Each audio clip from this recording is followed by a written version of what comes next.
তাসবিহ দানা দিয়ে তসবিহ করা কি বেদাত? স্বামী মারা গেলে মেয়েদের সাদা শাড়ি পরা কি জায়েজ? দূর সম্পর্কে ভাগ্নিকে বিয়ে করা যাবে কিনা? কবরবাসীকে সালাম দিলে তারা কি শুনেন এবং উত্তর দেন? সুদ যারা খায় তাদের টাকা মসজিদে লাগানো যাবে কিনা? ভাইয়ের ওয়াইফকে পর্দা সহকারে বাইকের পেছনে নেওয়া যাবে কিনা? গুইসাপ খাওয়া কি হালাল? কোন কোন কারণে গোসল ফরজ হয়? স্বপ্নে নিজের সন্তানকে কোরবানি করতে দেখলে তার ব্যাখ্যা কি? সালাতের মধ্যে ভুল হলে সালাত ছেড়ে আবার নতুন ভাবে শুরু করার বিধান কি? নামাজ শেষ করে শুয়ে শুয়ে সূরা মুলক বা সকাল সন্ধ্যার দোয়া জিকির করা যাবে কিনা? হায়াসকালীন মহিলারা কি কি আমল করতে পারবে? টি শার্ট পরে নামাজ হবে কিনা? রুকু থেকে সোজা হয়ে দাঁড়িয়ে রব্বানা আলাকাল হামদ বলবো নাকি রব্বানা ওয়ালাকাল হামদ বলবো? একজন ইমানদার নারীর স্বামী যদি নামাজ না পড়েন এবং সঠিকভাবে ইসলামের বিধান না মানতে চায় তবে স্ত্রীর করণীয় কি এবং এই স্বামীর সংসার করা যাবে কিনা?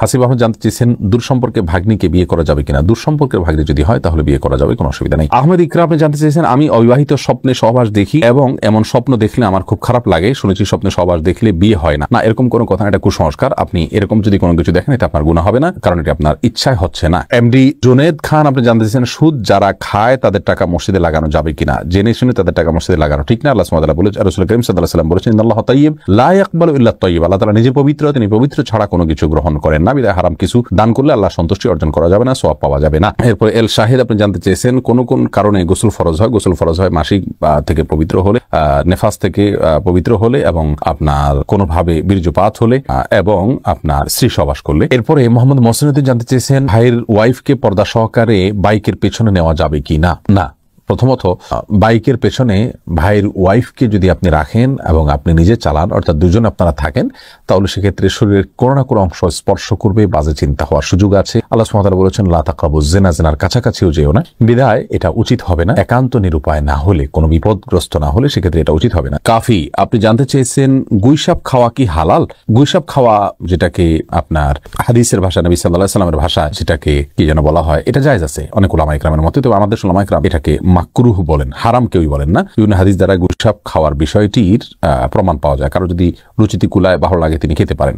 এরপরে জান্নাত জাহান আপনি জানতে চেয়েছেন নামাজ শেষ করে শুয়ে শুয়ে সূরা মুলক বা সকাল সন্ধ্যার দোয়া বা জিকির করা যাবে কিনা? করা যাবে বোন। আল্লাহ সুবহানাহু ওয়া তাআলা কোরআনে কারীমে স্পষ্ট করে বলেছেন আল্লাযীনা ইয়াযকুরুনাল্লাহা কিয়ামান ওয়া কুউদান ওয়া আলা জুনুবিহিম, যারা দাঁড়িয়ে বসে শুয়ে সর্বাবস্থা আল্লাহ তাআলার জিকির করে স্মরণ করে। অতএব আল্লাহ তাআলার জিকির বা স্মরণ এগুলো যে কোনো অবস্থা আপনি করতে পারেন। আপনার মনে কোনো অবজ্ঞা থেকে তো আপনি আর করছেন না, অতএব এটি জায়েজ হবে ইনশাআল্লাহ বিইذنিল্লাহ। কোরআন হাদিসে কোথাও নিষেধ নাই। এমডি কবির জানতে চেয়েছেন সালাতের মধ্যে ভুল হলে সালাত ছেড়ে আবার নতুন ভাবে শুরু করার বিধান কি? কি ধরনের ভুল এটা বলতে হবে। ভুল যদি ওয়াজিব তরক করার মতো ভুল হয় তাহলে সালাত ভাঙবেন কেন? আপনাকে নতুন করে সালাত না করে আপনি সেজদা দিলে আদায় হবে। আল্লাহ তাআলা বলেছেন লা তুবতিলু আমালাকুম, তোমাদের আমলকে তোমরা বাতিল করো না, নষ্ট করো না। বিধায় অযথা সালাত ছেড়ে দিবেন না। আর যদি ভুলটা এরকম হয় যে আপনার কথার কথা ফরজ ছুটে গেল, তাহলে সে ফরজকে পুনরায় করার সুযোগ থাকলে করবেন, না হলে আপনি সালাত ছাড়তে পারেন। মৃদুল জানতে চেয়েছেন হায়াসকালীন মহিলারা কি কি আমল করতে পারবে? মহিলারা সব আমল করতে পারবে, শুধুমাত্র বাইতুল্লাহর তওয়াফ করবে না, তারা সালাত আদায় করবে না, সিয়াম রাখবে না, স্বামী সহবাস করবে না, এর বাইরে সমস্ত আমল করতে পারবেন। কোরআন তেলাওয়াত করতে পারবেন কিনা এটা মত পার্থক্যপূর্ণ। জমহুর বা বেশিরভাগ উলামা ইকরাম বলেছেন করবেন না। তবে বিন বাজ, ইবনে উসাইমিন রাহিমাহুল্লাহ সহ সৌদি আরবের সমসাময়িক যুগের অনেক বড় স্কলারদের বেশিরভাগই বলেছেন করতে পারবেন। বিষয়টা মত পার্থক্যপূর্ণ, সেজন্য যদি কোরআন তেলাওয়াত তারা শুনেন, রেকর্ডেড তেলাওয়াত, সেটা সবচেয়ে উত্তম, নিরাপদ।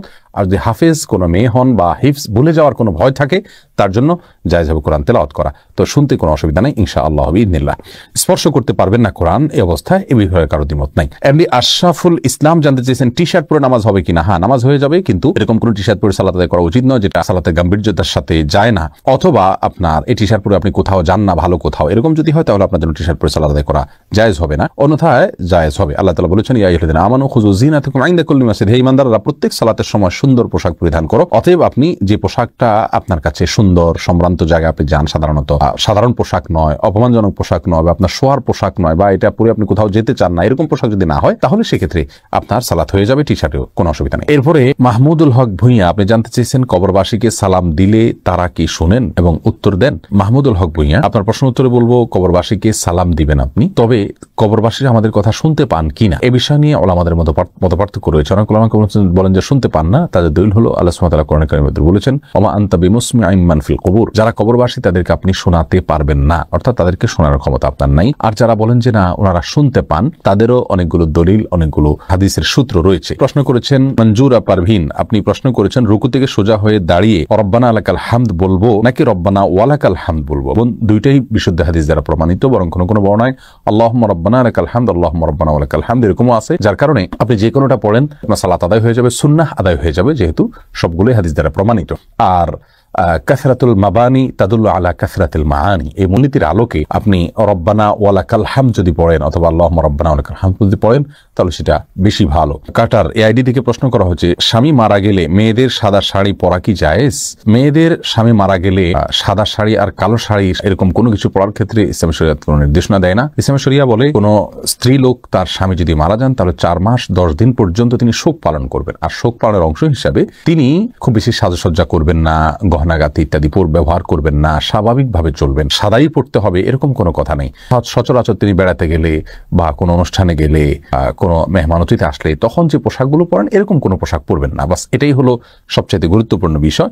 কিন্তু এর বাইরে তাকে বিশেষ কোনো কালারের কাপড় পরতে হবে, সাদা পরতে হবে এমন কোনো বাধ্যবাধকতা ইসলামের শরীয়তে নাই। এমপি জাফর ইকবাল আরিফ, আপনি জানতে চেয়েছেন স্বপ্নে নিজের সন্তানকে কোরবানি করতে দেখলে তার ব্যাখ্যা কি, জানালে উপকৃত হব। ভাই জাফর ইকবাল, নিজের সন্তানকে কোরবানি করতে দেখলে তার নির্দিষ্ট ব্যাখ্যা কি আমি বলতে পারবো না, কারণ আমি স্বপ্ন ব্যাখ্যা বিশেষজ্ঞ নই। স্বপ্নের ব্যাখ্যা বুঝেন এমন ওলামায়ে কেরামের সংখ্যা খুবই নগণ্য, হাতে গোনা।